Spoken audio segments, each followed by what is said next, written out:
A 65-year-old movie is the talk of the town, and here's Bill Geist to explain why. On Christmas morning, what better place to be than Seneca Falls, New York,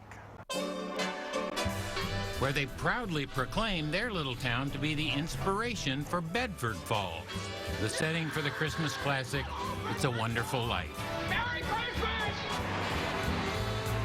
And the signs are everywhere. Even the postmark says it's so. They took the idea and ran with it.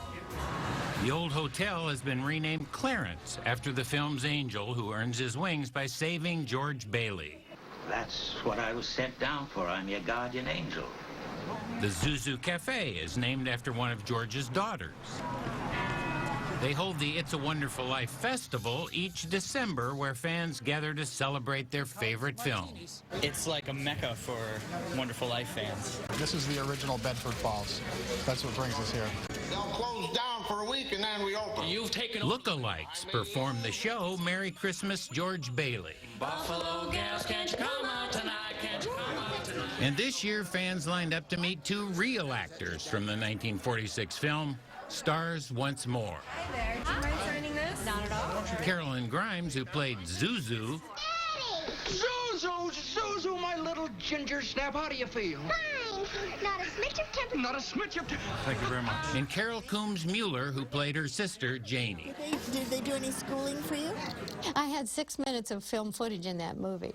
But Zuzu had one of the most memorable lines in film history.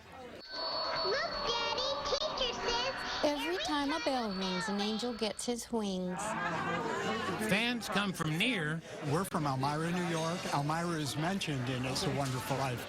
and far. I'm sure I have the largest It's a Wonderful Life collection in Western Canada. I have this shirt that a friend made for me, which is even signed by Carolyn Grimes and Carol Coombs, so now it's complete.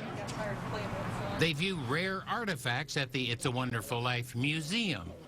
All wonderful, as they say around here, but how do they really know for sure that this is Bedford Falls? Curator Anwei Law.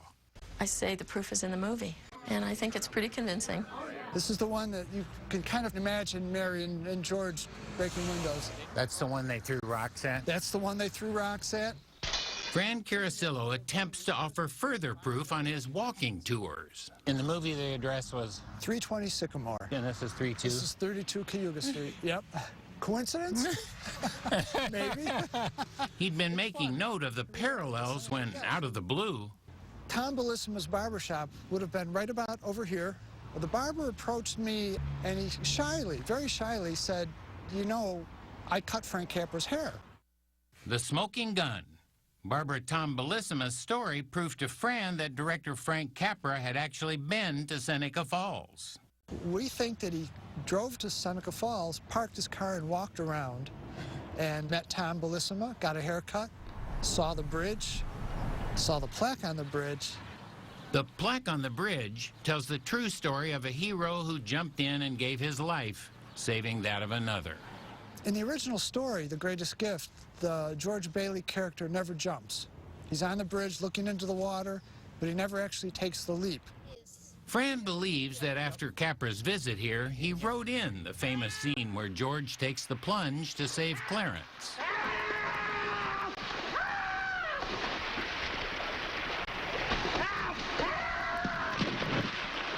Coincidence? I don't know. I don't think so.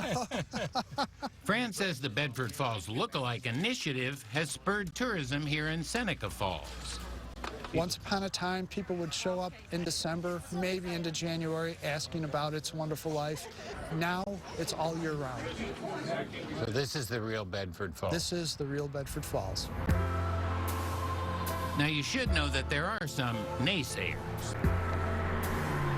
Indeed, there's a film historian, a friend of Capra's, who oversees his archive, and says that in all his years of talking and writing about the film, he never mentioned Seneca Falls, even once. I didn't interview her. I kind of like this Christmas story the way it is.